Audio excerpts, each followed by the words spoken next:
আসসালামু আলাইকুম viewers, welcome to another video. আজকে আমরা তৈরি করতে যাচ্ছি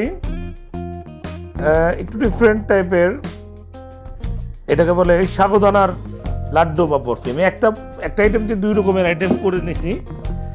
তো এইটা ভ্যারাইটি করতে পারবেন আপনারা। আমি যেমন একই রকম জিনিস দিয়ে দুই রকম করে নিয়েছি, দুই রকমের শেপ দিয়ে নিছি, লাড্ডুর মধ্যে করে নিয়েছি আর বরফির মধ্যে করে নিয়েছি। সাথে আপনি দিতে পারবেন বাদামের ভেরিয়েশন আনতে পারবেন, বাদাম আপনি পছন্দ মতো ইউজ করতে পারবেন, রংটা পছন্দ মতো ইউজ করতে পারবেন। তো টোটালি ডিপেন্ডস অন ইউ।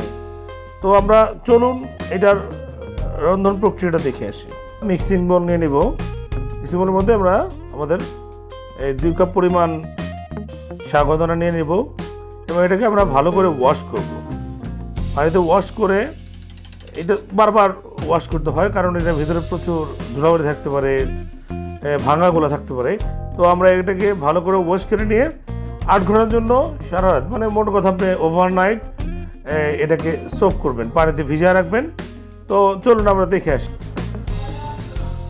ভালোভাবে ধুতে হয়েছে, কারণ এর ভিতরে অনেক ধুলাবালি ছিল। তো 4-5 বার ধোয়ার পর এখন আমি 4 কাপ পানি দিয়ে এটা 8 ঘন্টার জন্য রেখে দিলাম। আসসালামু আলাইকুম ভিউয়ার, গুড মর্নিং। আমি কাল রাতে এটাকে পানিতে ভিজিয়ে রাখছিলাম 8 ঘন্টা। এখন আমি এটাকে পানি থেকে উঠায়া একটা স্ট্রেনারে রাখছি। স্ট্রেনারে এই চালনিতে রেখে জাস্ট পানিটা শুকায় নিতে হয়। এখন খুব বেশি সময় নিয়ে শুকানোর দরকার নেই, পানিটা মোটামুটি একটু পানি থাকলেও কোনো সমস্যা নেই। আছে চিনি, আমি এখানে 1 কাপ চিনি নিয়েছি। এখানে আছে রং, এটা ফুড কালার, এটা পারমেটেড ফুড কালার, ঠিক আছে। আমি লাল রংটা নিয়েছি, আপনারা অন্য কোনো রং পছন্দ হলে নিতে পারবেন, কোনো সমস্যা নেই। এখানে আছে কাজু বাদাম কুচি করে নেওয়া, আছে এলাচ, আর আমার হাতে আমার ঘরে বানানো গাওয়া ঘি। এটা কীভাবে তৈরি করছি এটা ডিসক্রিপশন বক্সে দেওয়া আছে, আপনারা দেখে নেবেন ইনশাল্লাহ। এই আমাদের মোটামুটি এগুলোই উপাদান। আমরা এখন যাবো ইনশাল্লাহ তৈরি করতে। তাহলে চুলায় প্যানটা আমি চড়াই দিছি, এর মধ্যে আমি 2 চামচ ঘি দিয়ে দেবো। এটা 2 টেবিল চামচ, 2ভাবে দিতে পারি, আমি একবারে দিয়ে দিতেছি।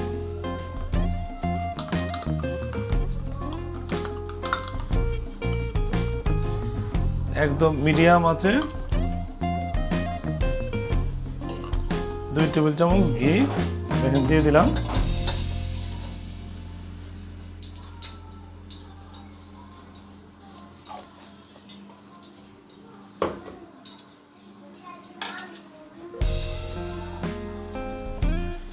সাগুদানাটা দিয়ে দিলাম।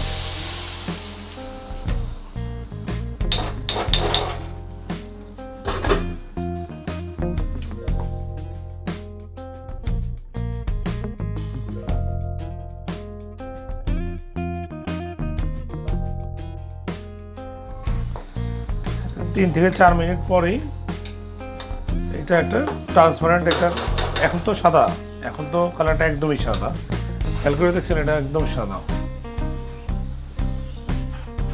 2-3 মিনিট পরই এটা দেখেন কেমন ট্রান্সপারেন্ট হয়ে গেছে, সাদা থেকে এটা ট্রান্সপারেন্ট হয়ে গেছে। এখন আমি চিনিটা দিয়ে দিচ্ছি। এখানে 1 কাপ চিনি আছে।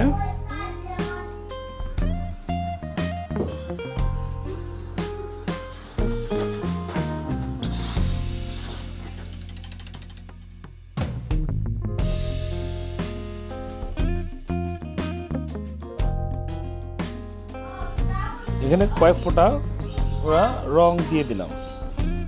রংটা দিয়ে এখন ভালো করে মিক্স করে নিব।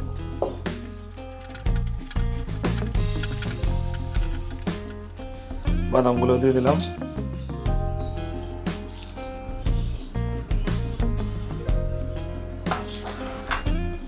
এলাচটা ভেঙে 2-3টা এলাচ দিয়ে দিলাম।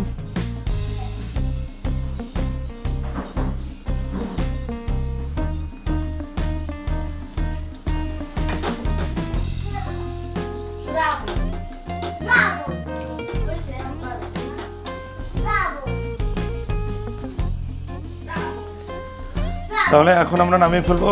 আমরা গিয়ে একটা ট্রেতে ঢেলে নিয়ে তারপর আপনাদের দেখাচ্ছি। যে ভিউয়ার্স দেখেন, এখন আমরা এটাকে দুই রকমেরই বানাবো।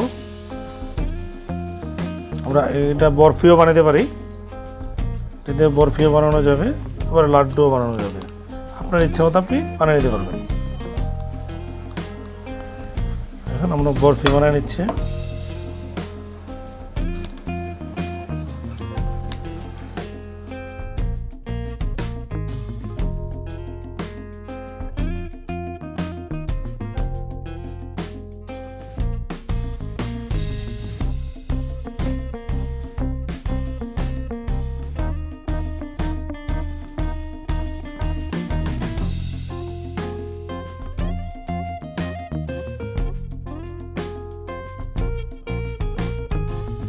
পছন্দ হয় তাহলে আমাকে লাইক করবেন, কমেন্ট করবেন, আর প্লিজ আমার এই চ্যানেলটাকে সাবস্ক্রাইব করবেন, পাশে থাকা বেল বাটনে টিপে দেবেন।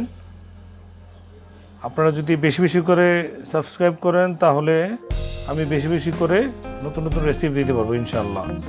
দোয়া রাখবেন, ভালো থাকবেন। আসসালামু আলাইকুম।